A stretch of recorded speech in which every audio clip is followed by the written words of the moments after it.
All right, so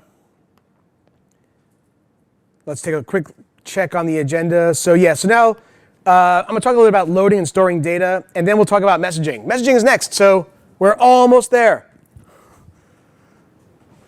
OK, let's go back to loading and storing data. So I mentioned this earlier when I was doing the overview. There's a bunch of ways to shake a stick at loading and storing data. So you can use the file system.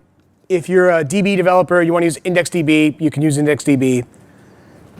We have the storage API, which I covered, both the local and the synchronized versions for small little bytes of data. And then there's the cloud storage API, which I talked about, the sync file system, which uses Drive. And in fact, you can actually use the Drive API itself if you really want to just load and store data from Drive anywhere.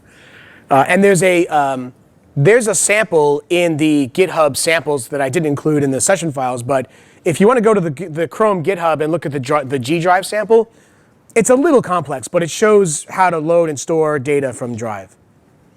So what I'm going to talk about, though, is using the file system. So in your code editor of choice,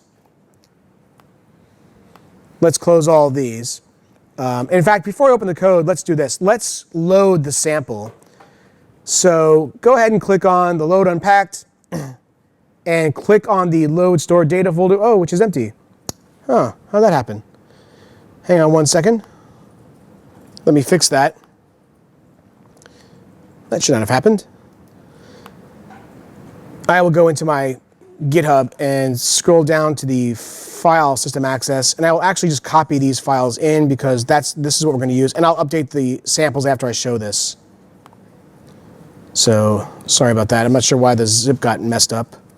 So let me just drag these down into the.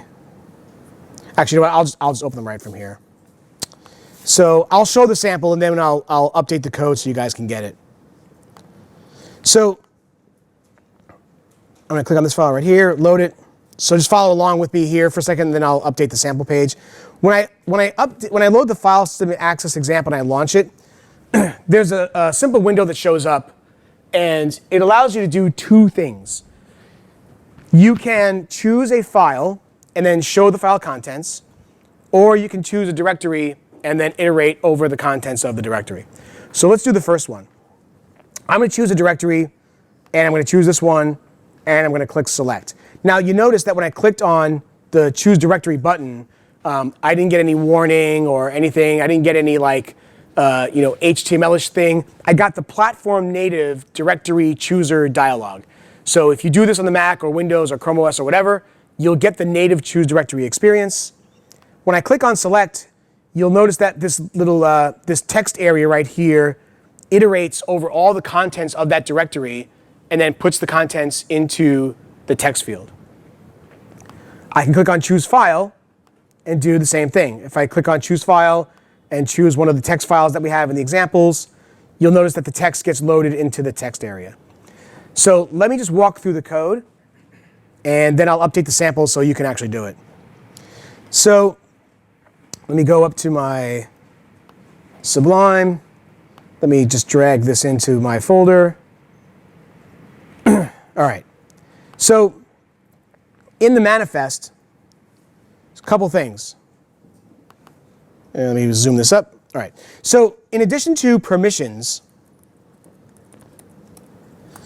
there's a permissions field in here that I have to ask for file system access. And this is one of those things where in the Chrome Web Store, when someone goes to install this app, because I asked for the permission to work with the file system, the Chrome Web Store will show a little dialog that says, hey, this wants to work with files. And specifically, it wants to be able to write to open files, right? So that's the write permission right here. It also wants to be able to do something called retain entries. This is a separate permission from being able to just read and write files. This app is asking for the ability to remember files and directories that were opened in the app by the user. So for example, if you wanted to implement like a recently used file list, right, something like that, what you would do is you would ask for the retain entries permission, and that gives your app the ability to retain knowledge of, I think, the last I don't know, 1,000 files or something like that. I'm also asking for the permission to read directories. That's a separate permission from getting access to individual files. So I want to be able to I want the user to be able to choose a directory. Now, if you try to use these APIs without asking for the permission, then the API will just fail, right? You'll get an error saying you can't do that. The other thing I'm asking for is storage. I'm asking for the ability to get access to the storage devices on the user's machine, so that way I can get access to my sandbox and so on. The other thing I'm doing is adding a section called file handlers. So I'm telling the underlying OS that my app is something that knows how to handle files that have a MIME type of text/star. So this, on Chrome OS, for example, if I right-click on a text file, my app name will show up as a potential handler for this file. And it used to be, this is an old sample, so it's only asking for MIME types. We recently added the ability to ask for file extensions as well. So you can say things like star.txt, right, whatever, okay? So this is an example of being able to integrate closely with the OS to be able to do things that a web app can't do. The index, the web page itself is pretty straightforward. There's a whole bunch of CSS. CSS, by the way, is something that you can specify in line in the HTML file. Remember, you can't do that with JavaScript, but you can do that with CSS, right? That's why the style tag is there. That works. But you can see that the HTML file is pretty simple, right? Just the text area, some buttons, whatever. The magic all happens in, whoops, not there, in here. So I've got some event handlers that I set up for handling the various buttons that get clicked. And so what I'm going to do is scroll down in the code to the point where we ask for, here we go. All right. So here in the event listener for the button that chooses a file, what I'm doing is I'm saying I want to listen for the click function. And when the click function gets called, I say, here's what I know how to accept. And then I call this API. So Chrome file system choose entry. And in choose entry, I have a couple of different options. I can say open file. For the directory case, I say open directory, right? And again, I had to ask for permission for that. So in this case, I'm asking for the open file. I'm saying that these are the file types I know how to accept right here. So that the platform, if the platform gives the user the ability to filter files, then that's how they do it. And then, again, this is a common theme by now. All of this is asynchronous. So the callback function right here takes one argument called the entry. So files and directories are what we call in our nomenclature entries, right? So the files and directories are just they're these generic things called entries. So when I choose a file, my callback function, assuming it succeeded, will get an entry, and if it's null, then I just say, okay, well, the user didn't choose anything. Either they press the cancel button, right? But if they didn't press cancel and I got an entry that's not null, I'm using the Chrome storage API to remember that the user chose this file. So if I wanted to have some UI that said, hey, reopen this last file that you opened up, I could read that from the local storage setting, and I'm calling this function right here called retain entry. And remember, I asked for that permission in the manifest, right? I said I want to be able to retain these entries. So by calling this function right here, that gives me a value that I can then go back later on in life and pass back to the Chrome file system API to say, go get this file that the user had previously opened because they said it was OK. For the directory button, it's not that different, right? It's the same thing. The only difference is I'm calling open directory, and retain entry works the same way. So the way that files get loaded is, let me just copy this and find it. So to load the file, I call this function that I wrote called load file entry. And what I'm going to do is basically just use the HTML5 file system to load the data. So this function right here called read as text is I believe right up here. That's the writable. Here it is, right here. So read as text basically creates a new file reader object. Now we're into W3C land now, right? This is it. Once you start doing this, this is like browsers that support the W3C file system API can just create objects called file readers. This code right here, I copied from a sample that works in vanilla Chrome, right? And you can see that it's kind of like XHR, it's asynchronous, right? So basically, I simply say, here's an error handler, and then there's an onload event that gets called. And then when I call the read as text function, which is part of the file system API, it will say, I give it the file entry, and it knows how to handle the events once they're done. So reading files is a combination of using the Chrome APIs to handle the permissions and user interface part. But once you've done that, reading the actual data is just W3C stuff. Does that make sense? Okay, any questions on how that works? Directories are the same thing, by the way. Just, yeah. I was wondering why are you doing it this way? I mean, I think this makes sense, but why the distinction of two levels? Of what? Of files and directories? Why Chrome specific for the, I think, permission? Sure. So the question is, why are these two levels? So because the W3C does not prescribe user interface conventions for OSs on how to choose things, and it does not prescribe conventions on how to get permissions to do it. All they prescribe is if you want to read the data of something called a file, here's the API to do that, assuming you somehow got a file, right? And they leave that to the implementer. So you can imagine that on some other device that's not a desktop with a keyboard, there might be some other way of choosing something called a file, right? So the W3C doesn't concern themselves with that kind of stuff. It's more like, you've got this thing called a file, here's the API that you as an implementer should build in order to enable developers to read files. Does that make sense? That's why you have that retained entry thing, I assume. So retained entries, that's a Chrome thing, and that's because, again, the W3C doesn't say, here's how you should remember where files were chosen in the past, right? All it says is, here's a file, go read it. We decided to give developers the ability to, once a user has chosen a file, here's an API that says, remember this for later. Firefox might choose to do something different, right? But we had to come up with something because the W3C doesn't say how to do that. But the need was there, and so like early on in the course when I said, we try to do things as far as the web APIs will take us, and then once we reach that boundary, we try to come up with something that makes sense. This is one of those examples. All right, I'll update the folder so you guys can try this on your own.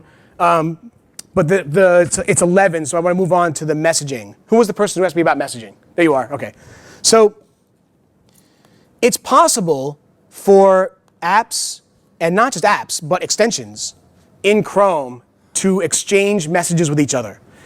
And this comes in really handy. So for example, if you have a need for an app to do some piece of functionality that requires interaction with the browser, you can have the user install both an extension and your app, and they can talk back and forth to each other. Or if you've got a couple of apps in your suite of tools and you want them to exchange information back and forth, there's a way for that to happen as well. So it's a form of messaging between apps, and there's another level involved where if you have a native application, like let's say you have an application that you've written in C++ or whatever on some native OS, like Windows or whatever, and the reason you did that is because you have to do something very low level, or you've got to do something that only native apps can do, and we don't provide an API for doing it, then your extension or your other Chrome apps can communicate with that native app, which might be a service, right? It might be an invisible headless app for some strange reason, whatever. So we give you a way of messaging those guys as well. That's a little bit advanced, so I'm gonna focus on the inter-Chrome app and extension messaging case. Does this include the web communication as well, or is that beyond the scope of this? It's not web communication. So once your extension receives a message from your app, you can then communicate to the web page if you want to. But the level I'm talking about here is just Chrome app to Chrome app and Chrome app to Chrome extension. All right. And there we go. Okay. So, whoops. Let's take a look at how this works. Now, I know I put this code in your folders. So let's go back to that. So in your HTML5Devconf folder, you'll see a folder called messaging. And inside messaging, there are 3 folders. There's app1, there's app2, and there's ext, I think? Extension, yes. So let me show you how it works, and then we'll do an autopsy on the code. And yes, I love that analogy. All right, so let me close this. Let's go into messaging, and let me first load these apps. By the way, if your app developer tool window or extensions windows get a little bit crowded, just go ahead and uninstall the ones that we've used so far. You can always get them back later. So I'll install this guy. I'm going to uninstall this guy. I'm going to uninstall this guy. OK. And that guy too. All right. So let's load up those apps. So we'll load unpacked. We will go to the folder to do that. So there's app 1. Right. Let's load the other one. Let's load app 2. All right. Let's load the extension. OK. All right. Now, let's launch app 1. There it is. Let's load app 2. There it is. In the browser, you should probably have that extension icon in your window.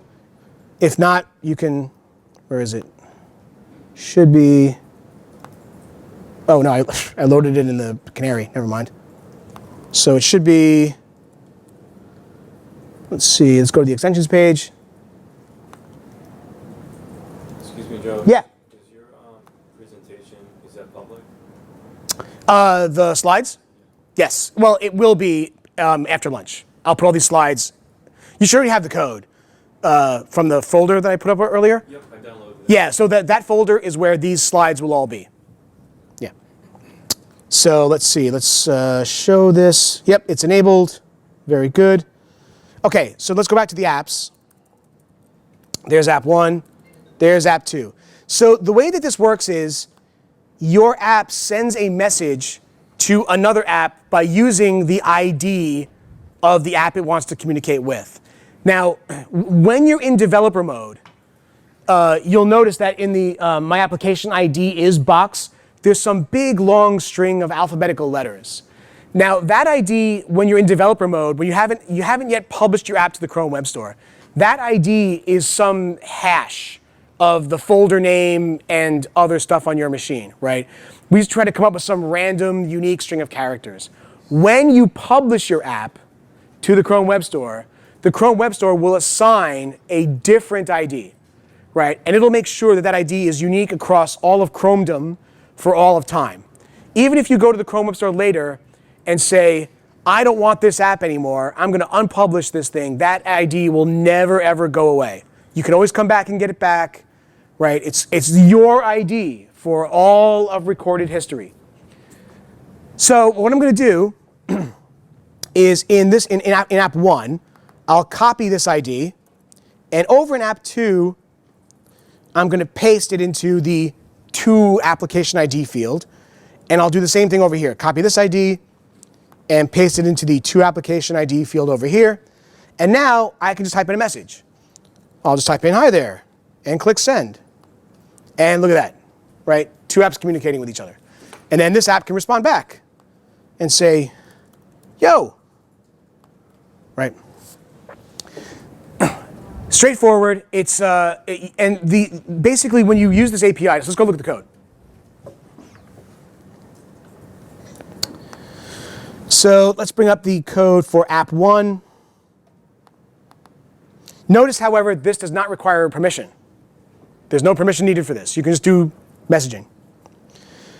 Let's see. Let's go back. Oh, that's the. There it is, right here. So here in index.js, what I'm going to do is on the Chrome.runtime object, I'm listening for the onMessageExternal event.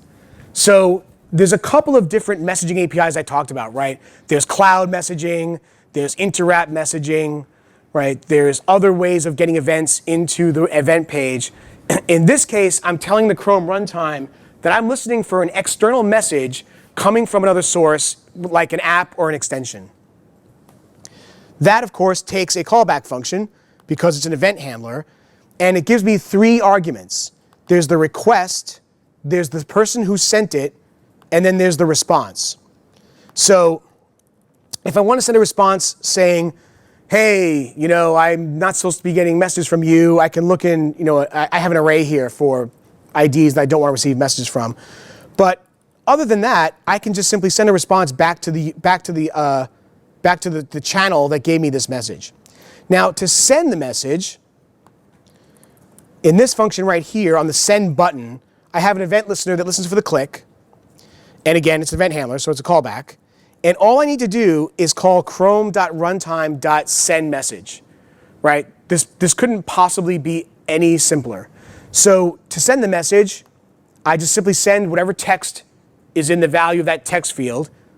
And by the way, if you've got JSON code, you can stringify this code, and the receiver can parse it back into JSON. So you can send arbitrary data using this, right? I've got an object that contains the data I want to send, and I'm giving the receiver a callback function that they can then call me back with, right? That's the send response guy right here.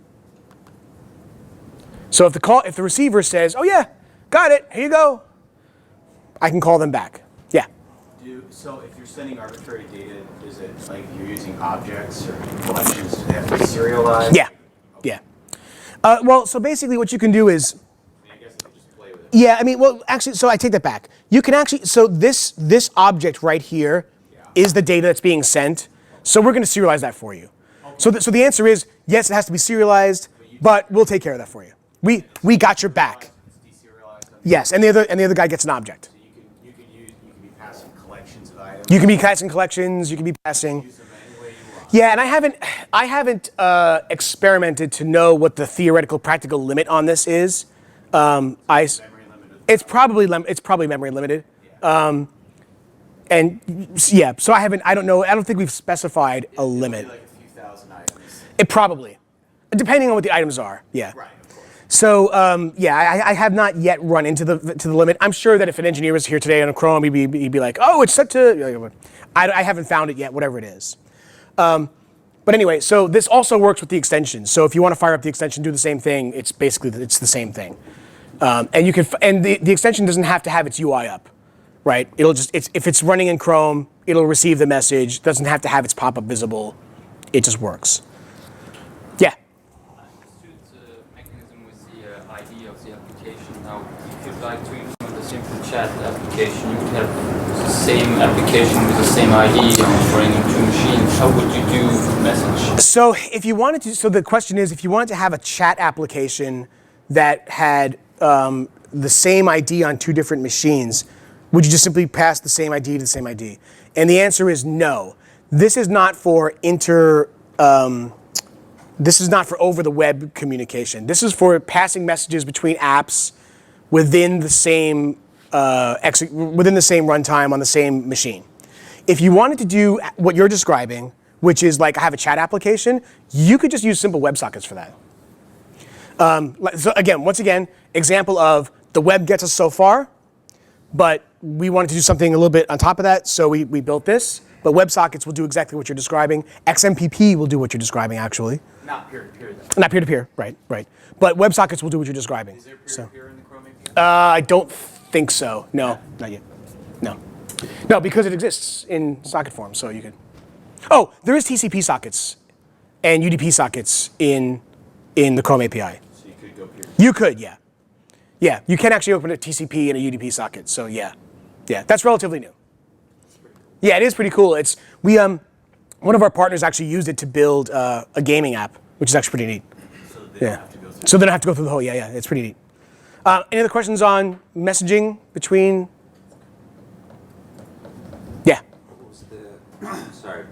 to send it to the extension, you need an ID. How would you find it? So in the extension case, and let's see, I'm pretty sure I brought it up. Where's my icon for my extension? Oh, is it in my other browser? Hang on. There should be a little icon in the that pops up in the.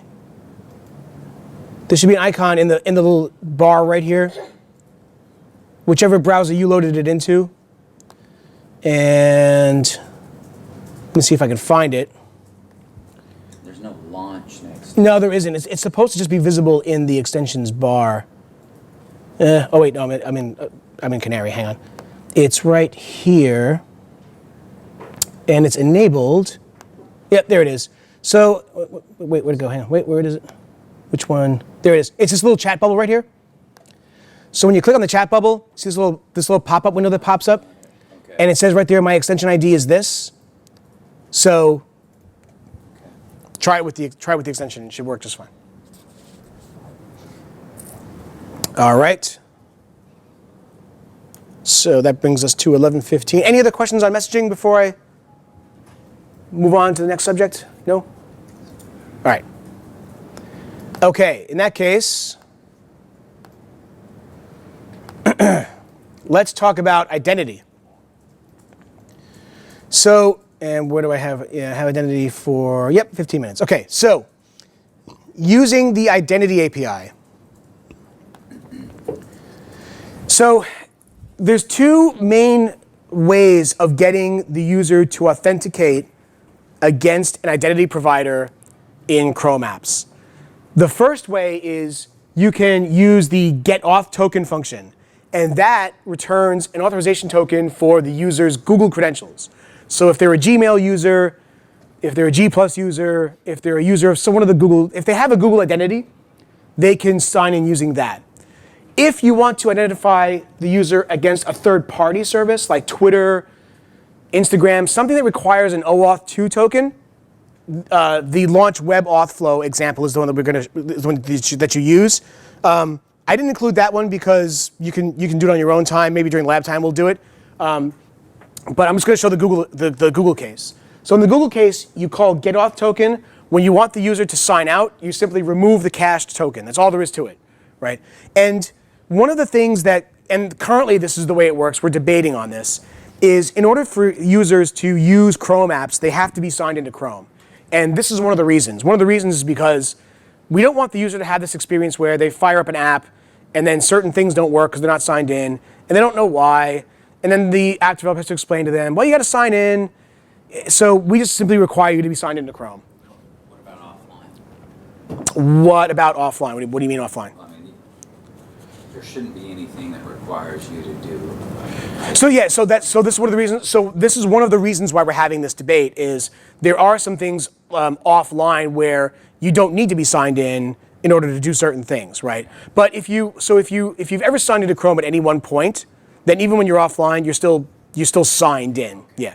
All signed in basically means is you've at some point authenticated against a Google identity to get the app. Now, to get the app in the first place, you had to get it from the Chrome Web Store. And in order to do that, you had to be signed in. So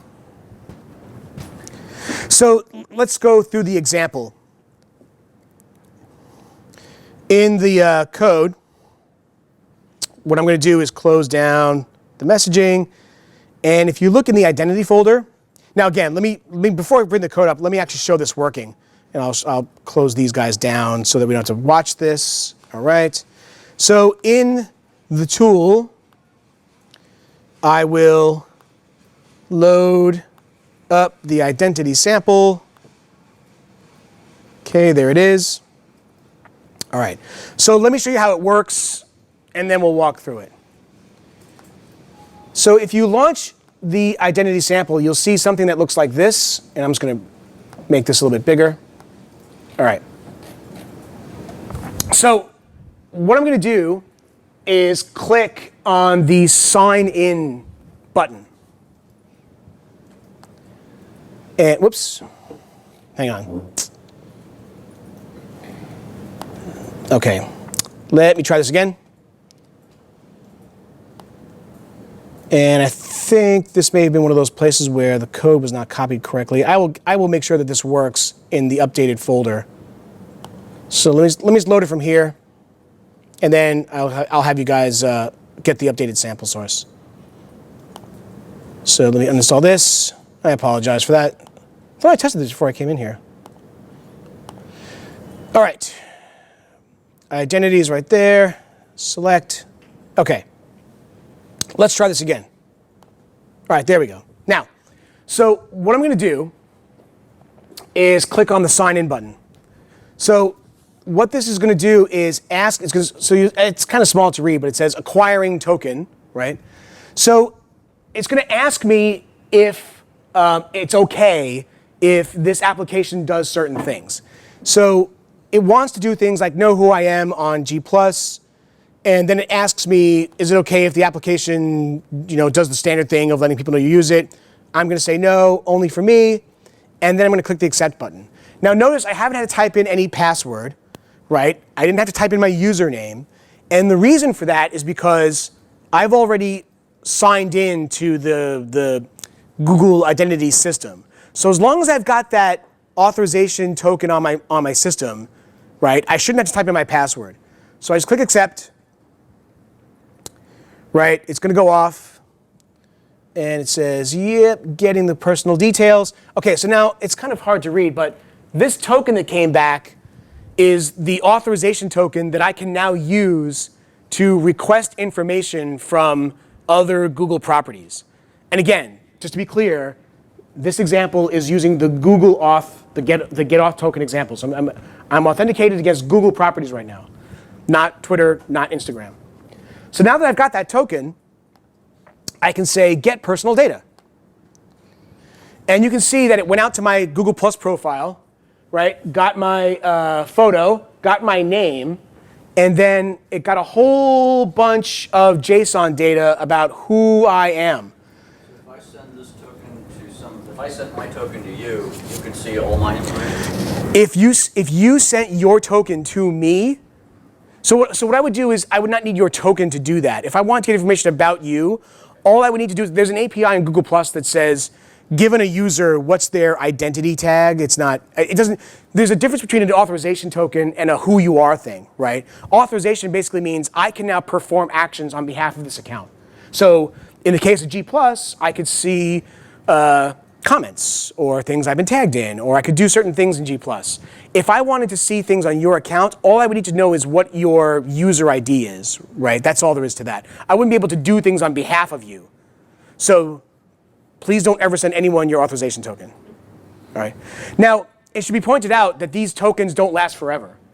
Right? There is a timeout. But if I don't want to wait for that, all I've got to do is click on revoke token. And that's the remove cache token function I showed a couple seconds ago. And you can see that the token's now been removed, and it's gone. And if I wanted to if I really didn't trust the API, if I really, really wanted to make sure that I was really signed out, all I've got to do is go to Chrome and type in, what is it? Chrome / identity internals. Chrome / identity internals. And you get this really simple, easy to read, right, cache that says, hey, are you really signed out? And if I went back to the app and said get personal data, well, I can't because it's grayed out because I'm signed out. All right, so now that we've seen how it works, let's actually see how it works. So under the identity code, so again, let's quickly talk about permissions. So in this case, in the permissions key in the manifest file, there's 3 things I've got to do. First, I've got to ask for the ability to use this API in the first place. I can't just call the token stuff. I got to say, hey, by the way, I want to be able to identify this user.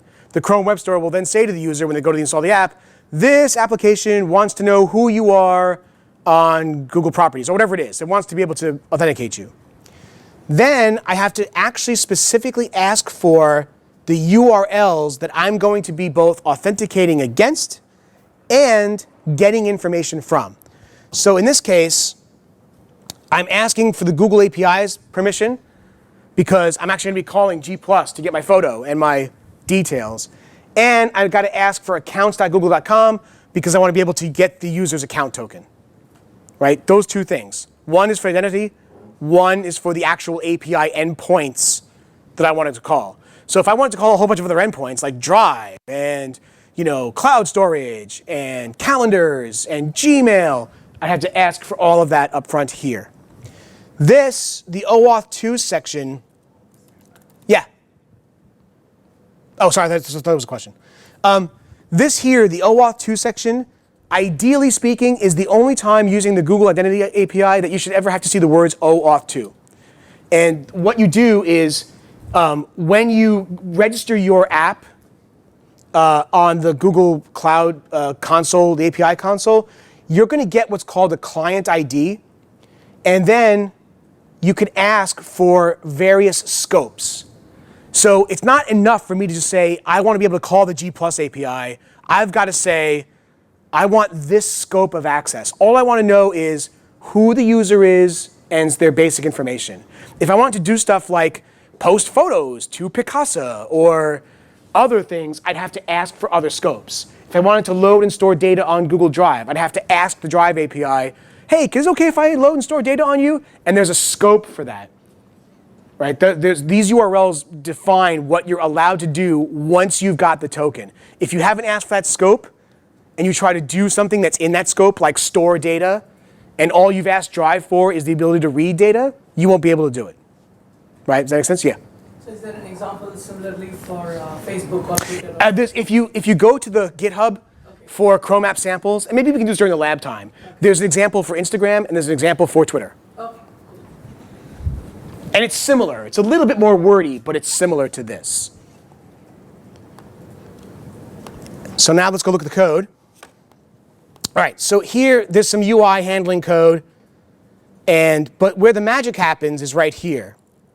So this function is called XHR with authorization. It's a function that I wrote. It's just a utility function. Let me find out where that's called, which is right here. So get user info is called in response to me clicking that get user personal details button, right? That's what invokes this function.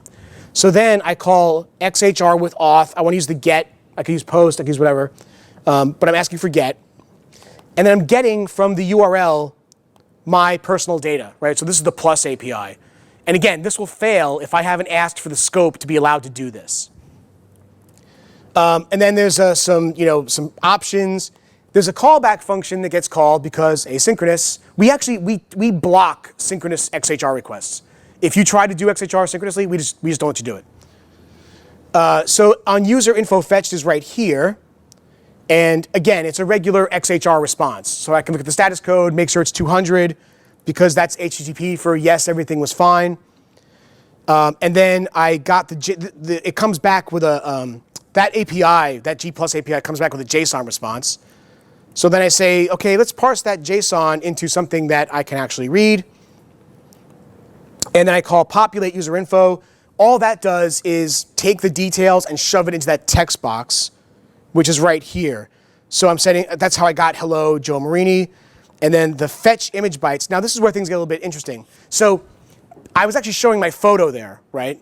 So I had to go out and get that photo from Google+. And the way that I do that is when you get the person's personal details back from Google+, you get a user info object which gives you the URL to their image. And remember, I can't, in Chrome apps, I can't just simply say image tag path to image on web, right? I have to actually bring it down and make an object reference to it. So what I do is make a new request, open the request to that URL, set the response type to blob. This says, hey, Google+, give me this data back as a blob of image bytes data. Don't try to do any special coding on it. Just give me the blob data. I have my onload event handler, which says, hey, the image came back, and then I send it off. That function return right here is this. So now I create the image element that's going to hold my photo, and I do something called create object URL. This is a web standard thing, right? It says WebKit in front of it because it was prefixed for a while, but creating object URLs is now supported in Firefox. It's now supported elsewhere. So this takes a blob of binary data and makes a URL-ish thing that you can set on any property that takes a URL. So the source tag of an image takes a URL, right? Only you're used to seeing URLs as HTTP, blah, blah, blah, path to something. This takes binary data and makes it into something that looks like a URL, so the image tag can just read it. I could have done the same thing with data URLs, by the way. I just didn't do it. And then once I do that, once the image element loads, I simply take the object back. I reclaim that memory. So the image tag takes that data, sets the image. You see my face, right? The image loads. And then I say, you know what? I don't need that URL anymore. My work here is done.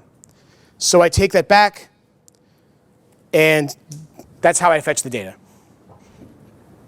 Any questions on that? You understand the flow okay? Yep? Makes sense? Okay. All right then. Wow, I am remarkably on time. I thought I would be way behind by this point. It's right now 11:30. So that takes us to, oops. All right, that takes us to embedding web content in your app. So I talked about this a little bit earlier. There's a couple ways to embed web content in the app. One is by an iframe, and it works. Iframes work. Iframes are useful when all you want to do is display some, HTML data. Like you've got help content, for example, and all it is like text and links and maybe some pictures or whatever. But we actually give you a much richer control called the web view. And the web view is essentially more or less Chrome, minus extensions, minus all the user interface nonsense, minus all the stuff that makes Chrome Chrome. It's just the web rendering surface. That's all it is. It's kind of cool because what you're basically doing is you're embedding Chrome inside of Chrome, which kind of gets Inception-like at some point, but it works, and it's actually pretty cool. So how do you do this? Well, there's some things you need to know about the web view element first. First, understand that the web view element runs in a separate process from your app. Why? Because if the web control crashes, we don't want you to crash, right? So we keep it in a separate process. It does not have the same permissions that your app does. So whatever permissions you request in your manifest file does not propagate into the web view. All right, the web view does not automatically get whatever it is that your app gets. It's sandboxed out from your app, so it can't do things that your app is going to do.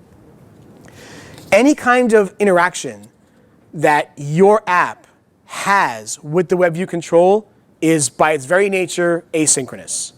There's no synchronized waiting for things, and again, it's to make sure that the UX thread does not get blocked while the user is doing something in the web view, or the web view is off running some long-running thing or whatever. It's all asynchronous. It's possible to set the web view to have a storage partition, and I'll show this in a little bit.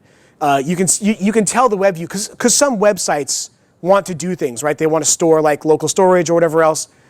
You can tell it, here's the partition I want you to store that data in. The nice thing about the web view above and beyond the iframe is that it has a nice API for things like events. So for example, you can set events that say, tell me when the document started loading. Tell me when the document stopped loading. Tell me when the web control has become unresponsive because the website has some long-running script, and I need to know to gray it out. Tell me when it became responsive again. There's all kinds of things that you can ask the web view to do that iframes cannot do. And like everything else, so I talked about this earlier, communication happens via post message. So if you want to be able to communicate into the web view, you have to post a message into it. And your app has to be the initiator. The web view can't say, let me initiate contact with the app first. And again, that's for security reasons. So, but it is possible to communicate with the two. And you could do things like you can with the web view, you can actually poke local data in there. You can take a big string of HTML and just say, here's your content. You can, inside a running website, you can insert your own JavaScript and have it do certain things. So if you want to like load a website, crawl its content using a script, some script to get elements from the page, that's fine too. So you can do all that stuff. Here's how you use it. So we invented the tag. It's called WebView. There's a variety of attributes you can set on it. The source attribute right here, you can point it to a destination on the web. You can point it to a data URL. So if you have a data URL that has a whole bunch of text or HTML content in it, you can point it to that. It does not yet work with local file system URLs, although I am told that is imminent. So you will be able to point it at a local file on the system at some point. I don't think that works today. I think it works in some behind the flag version of Canary, I think, but it's not in stable channel just yet, but I think that that's coming. Whoops. So let's see, we've got about 25 minutes before the break. So what I want to do is take a look at this actually running, and then we'll actually show us how it's built. So in the sample folder, now I know this one works, I just tried it. So we're going to go to embedded web content, open up the simple web view one. All right. Oh, actually, before we do that, this is one of the samples where I have you actually copy and paste some code. So let's go to the your text editor, and let's go to the, where is it? There it is. Let's go to the embedded web content folder, and let's open up simple web view in Sublime. All right. And what I want you to do is in the folder for the code snippets, scroll down to the bottom, and copy and paste these 3 lines right here into the manifest file, because using the web view requires a web view permission. So I'm going to copy that, and I'm going to go over to my manifest file, and I'm going to paste that right here, and I'll put a little comma in. Oh, oops! I'll paste it above the app. There we go. Make sure that you don't paste it below the app, because this has to be valid JSON. That comma is important right there.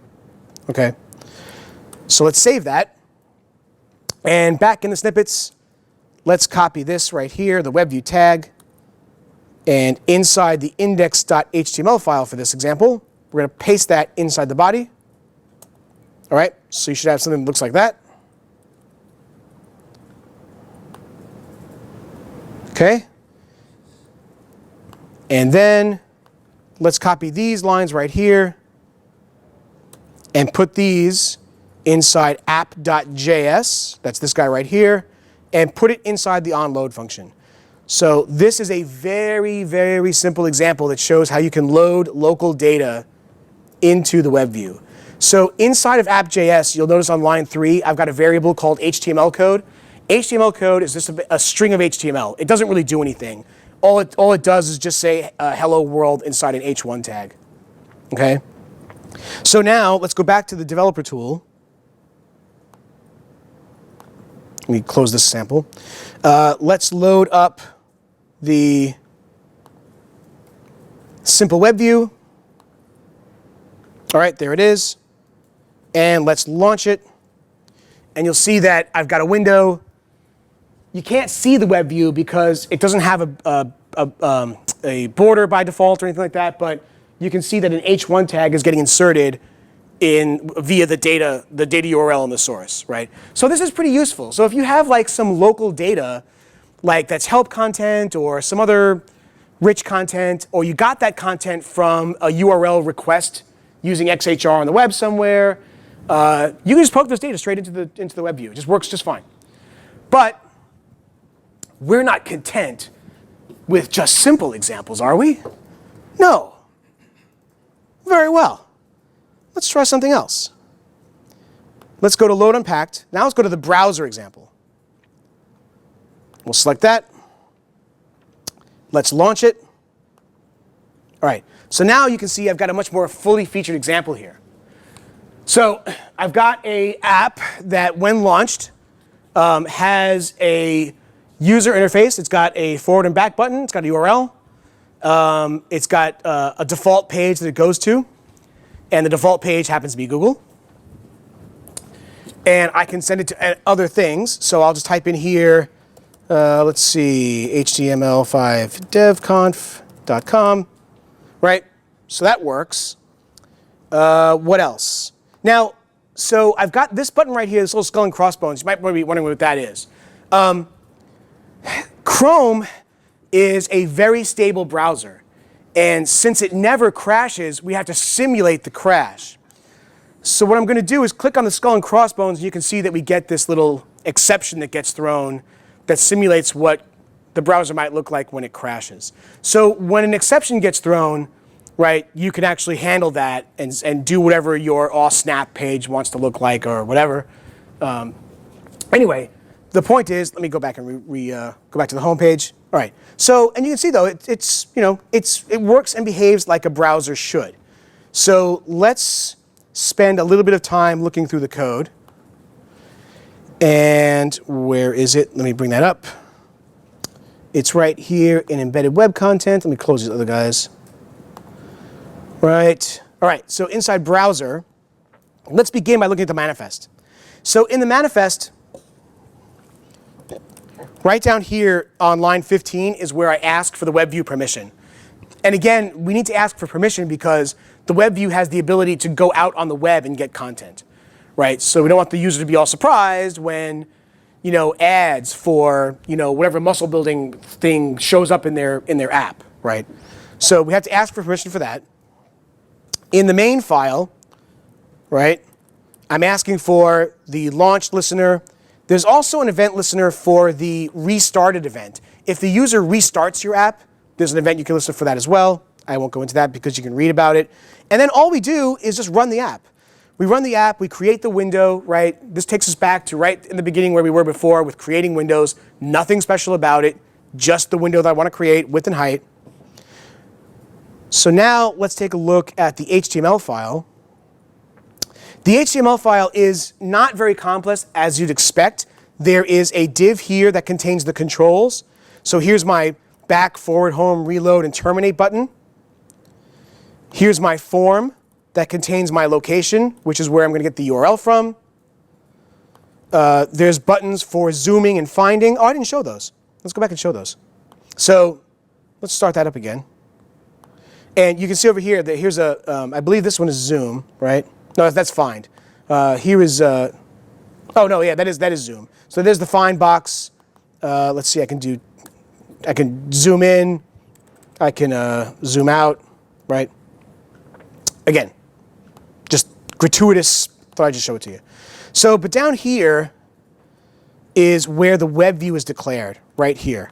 And you can see I'm giving it a default source attribute, but I don't have to. I can poke that value in anytime I want. And I'm putting a style definition that's an initial style definition that's on the web view. And then I've got my sad web view, which is my simulated crash div, right? It's hidden at the beginning, but I can show it. All right, now let's take a look at the JavaScript code. So the JavaScript code is a little bit more complex. So what we're doing is, when the window loads, there's a few things we have to do. First, we have to size the web view to match its container. And that's what doLayout does right here. I won't go deep into that just yet, okay, because I'll get to it. But you can see that the web view itself has straightforward APIs for navigation, right? There's back, there's forward, there's navigating to stuff. Here, I can check to see if it's loading, and if it's loading, I can stop the loading. So let's scroll down a little bit. Here is where I'm setting on the web view a variety of event listeners for interesting things that might happen in the web content, right? So things like the web view, the web page being exited, or the loading, stopping, and starting. I kind of described this a little bit earlier, right? So there's a whole bunch of events that you can listen to on the web view that the iframe doesn't provide. All right, here's the zooming function, right? So you saw me do the zoom, you saw me do the find. And again, this is feature detection right here, because the original versions of the web view tag in older older versions of the Chrome platform did not have these features in it. So just doing straightforward feature detection. All right. So let's scroll down a little bit. A lot of this is just, handling events, right? Here's where we handle the find event, right? Okay, so let's take a look at navigating. So navigating, again, straightforward, just setting the source to whatever URL the user typed in. Now, obviously, you want to do some error detection here, right? You want to make sure, did they type in a real URL, right? But this is a sample, so we didn't do that. Here's where the content is laid out. So the content is laid out, so the web view tag, now I could have just been really lazy, and I was lazy in my simple web view example where I just said, hey, the width and the height, that's 100%, right? Whatever the window is, that's what my web view is. We can't do that here because we have a div with controls in it, right? So we have to make sure that we take into account the height of that controls div. So the web view doesn't try to overlay the controls, otherwise it would if it could. And then we figure out what the window width and height is, right? And this is just part of being a good Chrome app. Part of being a good Chrome app is doing things like responding to when the user resizes the window and relaying out your content and so on. Now, if you want to use HTML Bootstrap, that works. And that handles a lot of the stuff for you. So we've tried Bootstrap. It works just fine. We don't prescribe any framework, but it works. And then it's just a question of getting the measurements of the width and height and then setting the style tag directly on the web view saying, now that we've calculated where everything is, here's how big and here's how wide you should be. Right? Very straightforward. The rest of this code is basically just handling things like key events for the command find function, that kind of stuff. Handling the events that came in from the web browser like load stopping and load starting. So for example, here's where load starts and stops. All we're doing is just so in Chrome, when you load a website, that little thing spins, right? That's how we handle this, right? Just like, hey, the event started, set the little spinning circle thing. Load stopped, oh, stop doing that. All right, and that's basically all there is to this code. So it's a really easy and simple way of handling rich web content in your apps. Now I mentioned, for example, that you can do things like poke content into the web view. So let's go back to the developer.chrome site. That's this guy right here. Let's go back to the platform docs. And the web view tag is rich enough that it actually warrants its own subcategory in the developer docs. So that's this guy right here. Now we've had the web view for a while. It's been around since Chrome 25. But what I want to do is I want to scroll down to the API section. All right. So this should give you an idea of the richness of the API that's available to you. Now you might ask yourself, like, well, what happens, for example, when I load a web page that tries to do something like show an alert pop-up, right? Because some websites do that. Some websites, they say, do a prompt message or show an alert. The web view tag has an event listener where you can listen for things like that. So if a website tries to do something like show a dialogue, you can intercept that stuff. If some websites do something where if they click on a link, right, the web developer can specify targets like _blank or whatever, right? So they're trying to open a new window, or a website might call a JavaScript function like new window, right? They want to create a new window. We provide ways for you to trap that stuff. So if you want to handle that event and respond in a way that when a website tries to open a window, you either keep them from doing it, which is the default, or handle it in a way that your app knows how to handle it in a particular way, you can do that stuff. There's also a whole bunch of request APIs for things like if the website tries to do something like ask for geolocation, right? That's part of the W3C API. No reason why they can't do it. And in fact, the web view will say, yeah, I know how to do that because Chrome knows how to do that. So you, however, have the ability to trap things like that. You can trap things like, I want to, the website is asking for location, or the website is asking for the ability to load a plugin like Flash. the website is asking for permission to do something like download some content, right? Because some websites try to do that. They try to download PDF files, whatever, right? So there's a whole bunch of event interfaces where you can trap that stuff. And as far as the API methods are concerned, that's documented here in the methods section. So you can do some interesting things. Like you can actually set the user agent, you can actually override the user agent. So if you don't want to identify yourself as Chrome, right, you can talk to the web content out there on the web and say, yeah, I'm somebody else, right? For some reason, I want to get the mobile version of a site, so I'll identify as a mobile browser, or so it's a pretty rich interface for doing a variety of things on the web. You can also override a whole bunch of DOM events. So like when JavaScript tries to write something to the console, the debug console, you can be told about that. So if you want to handle some debugging on your own for your own web app, you can build your own app that does this and handle console messages. Here's the new window request I talked about. Here's the permission request I talked about. So anyway, that should give you an idea of the richness available to you from the web view control. So let's see, about 10 minutes left. Any questions on the web view? Yeah. Oh, okay. All right. Okay. Well, so first, let me see if there's any questions on the web view. Are there? Yeah. Just to make sure I understand how web view works. Yep. I see in browser HTML there's a web view source, so you call in the web view, and then the web view knows where it is. I assume it can point into the Chrome app itself, into the local location, and the local location could be created and saved through the file system API. Yeah. So basically, yeah. So if you want to load local package content, we are working. So right now, file system URLs are not respected in the web view. They're about to be. That's being added. If you want to load local file content, like let's say you package up a whole bunch of help content with your app, right? And it's all contained in HTML files inside your package. There's a runtime, there's a Chrome runtime function that says, get the directory where my app is installed, and then you can actually load the data using the file system, build a big data URL, and then shove that into the source.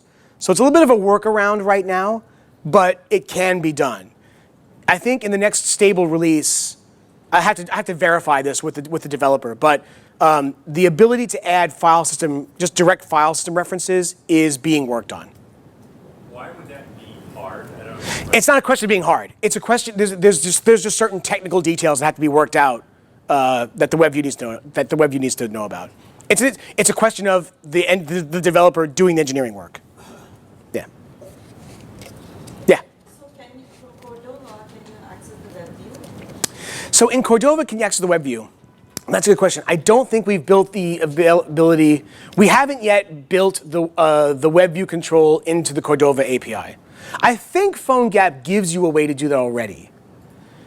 I'm not entirely certain. I'm not a very big PhoneGap expert, but I think there's a way to do it now, just not using our API. Any other other questions about stuff that we covered previously? Was that good? Come on. It's got to be something. All right, tell you what. It's 10 to 12, and I think lunch is probably on its way at some point. So let's just take a break here.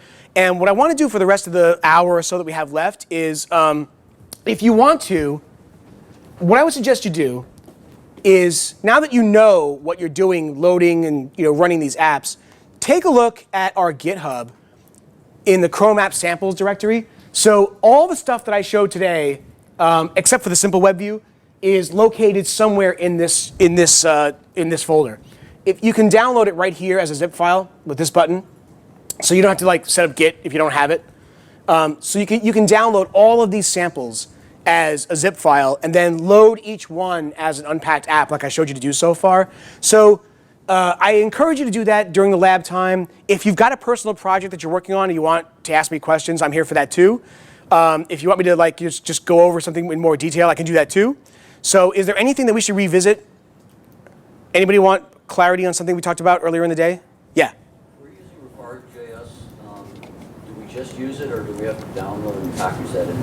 I'm sorry, if you're using what? We're using require.js to pull in a bunch of. Oh, require.js. Yeah, so yeah, you have to actually download the JavaScript you're going to use and include it in your package. Yeah. Yeah, you can't just simply use like the jQuery CDN, right? You got to actually download jQuery, put it in the package. Yeah. Yeah. Anything? Yeah. I think you're going to talk about Node WebKit. That was the question that came up early on. You were going to talk about it later. Yeah, refresh my memory. Node WebKit. What was the question? I think it was a compare and contrast. Oh yeah. So there's a couple of other options out there for building native applications out of web technologies. Chrome apps are not the only one. We don't represent ourselves as the only one. There's something called the Chromium Embedded Framework, for example.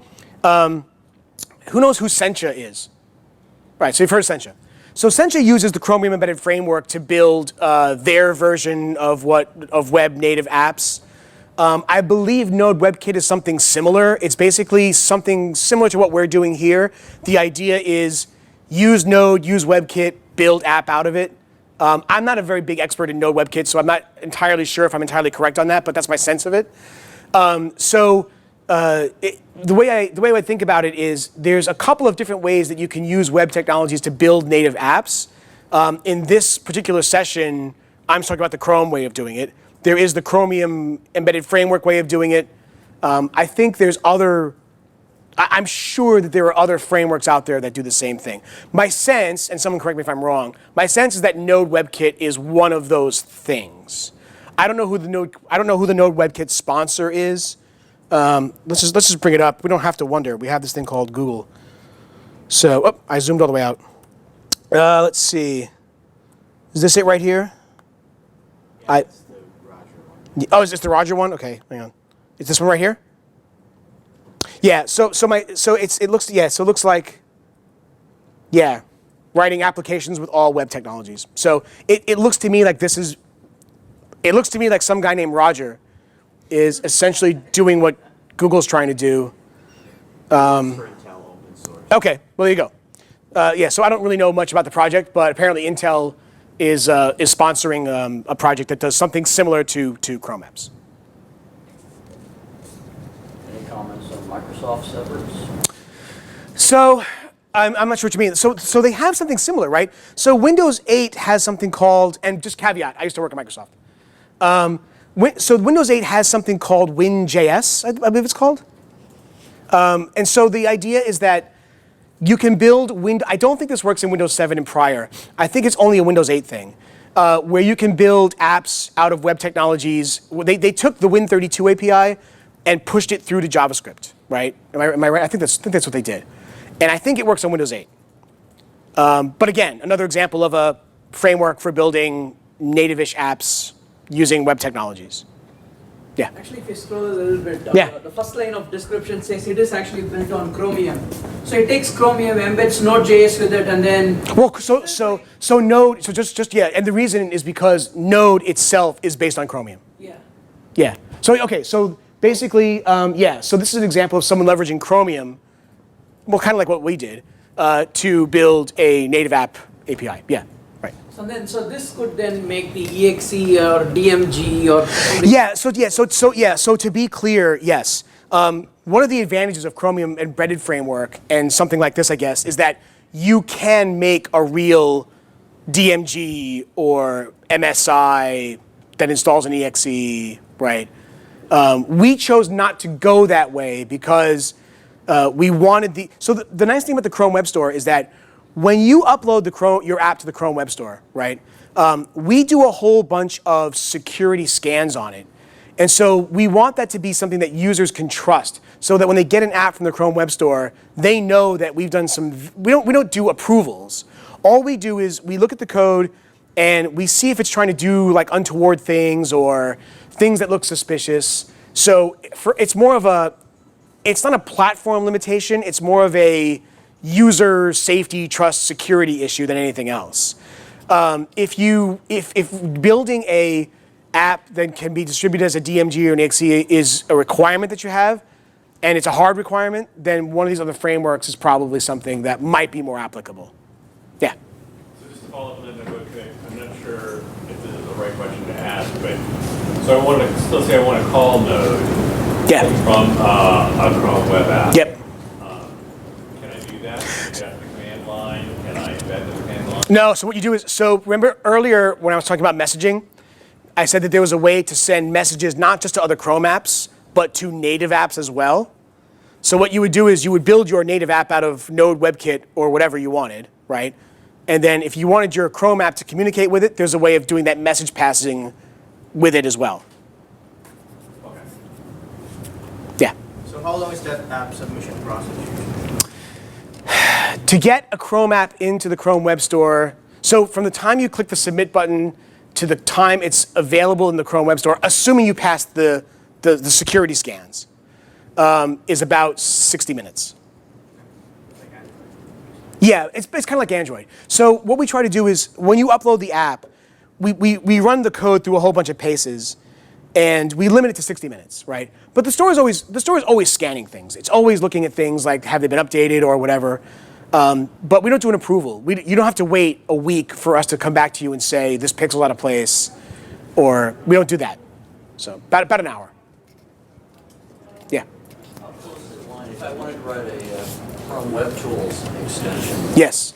would I use this or would I go for the different? When you say Chrome Web Tools, what kinds of things do you want to do? Put some analytics on my own window in Chrome Web Tools. Oh, in the developer tools inside Chrome itself. Yeah, so here's how I would think about this. So if your app needs to interact deeply with the browser, that's probably an extension, right? If your app just wants to stand on its own and have some casual interaction with the browser, that's a combination of Chrome app and maybe a small extension. If your app doesn't need to deal with Chrome at all, just make an app. There is an extensibility API for the developer tools. And so for that, you need to write an extension. Yeah, so, well, the good news is it's all just HTML and JavaScript. So the only way that the main difference between a Chrome app and an extension is the slight difference in the packaging process and the way that the user accesses it. So extensions are part of Chrome, not in the OS. So, yeah. So as part of authentication, do you support LDAP and authentication? So we don't specifically have support for LDAP authentication, but there's nothing stopping you from just doing a network request to do that. We don't have an API for it. But there's low-level networking APIs that you can just implement that. I'm not sure if anyone has done that. Someone may have done it by now and published it, but I don't know of it.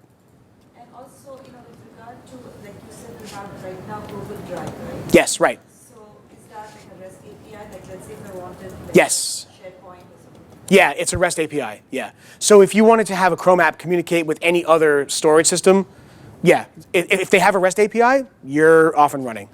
If you really wanted to, you could use sockets, right? I mean, like I said, you could sew your own clothes too. But yeah, if you have, in fact, in the folder, well, I went away from it, but in the folder for Chrome app samples, there's a G Drive sample. And it shows how to get the contents of G Drive, your G Drive, and then look at files and whatever, so. Yeah. Can you say something about unit testing? My Chrome app? Is there So unit testing. I don't know of any specific frameworks that we support for unit testing. It's a good question. I haven't taken a deep look at that. Yeah, I'm not really an expert on that area, so I don't really know. I think if there's unit testing frameworks that you're used to using, at least if they follow the CSP rules, they should work. I don't know of any unit tests I don't know of any way to get an external tool to drive a Chrome app. I don't know if that works, right? There are some testing tools that will drive external applications and put them through their paces. I don't know if that works with Chrome apps. I haven't tried that. But as far as unit testing, I'm pretty sure that if you have a JavaScript framework that does unit testing and it follows the CSP rules, you should be able to use it. I don't know. During lab time, try it and tell me what happens. Yeah. Yeah. On another curious question. So if I have some extensions installed or apps that they send back data if I want to inspect those network calls, do I have to go to an external tool like TCP dump, or could I look from? So there's a network API in Chrome. So you actually there's a web request API where you can actually look at everything coming and going, right? That's how AdBlock works. Yes. So you could do that. You could actually see all the incoming and outgoing web requests. Okay. It's an extension though. That's not a Chrome app. Yeah. Yeah. Oh, but for other extensions too, I could. Anything that goes through the Chrome networking API requests will be going through that API. So you could, yeah. So I have to have that extension to look at all the. Yeah, so if anybody, so just to be clear, if somebody's opening up a raw socket and doing communication that way, you'll have to have some native tool that intercepts the TCP stack. But if somebody's inside Chrome and trying to go through the web request API, then you can see that traffic Through this extension. through this extension API. What is it called again? I believe if you look in the extension documentation, it's called web request. Okay. I think it's called web request. Yeah. Yeah. I'm assuming the Chromecast is just as simple as loading the Chromecast JavaScript, and it should work. Yeah, yeah. So the Cast API, the Cast team recently released an SDK for Cast, and it's a question of loading a JavaScript file that has certain API calls that only the Cast extension is allowed to make, and you communicate with that. Yeah. So it should function exactly. It should function the same. Yes. Other questions? All right, well, that brings us to 12. So it's just about lunchtime. If you guys want to get food and mingle around, I've scheduled this time just to be available for you guys to answer questions and help resolve issues or answer, if you want help with a certain sample, I can help you guys out.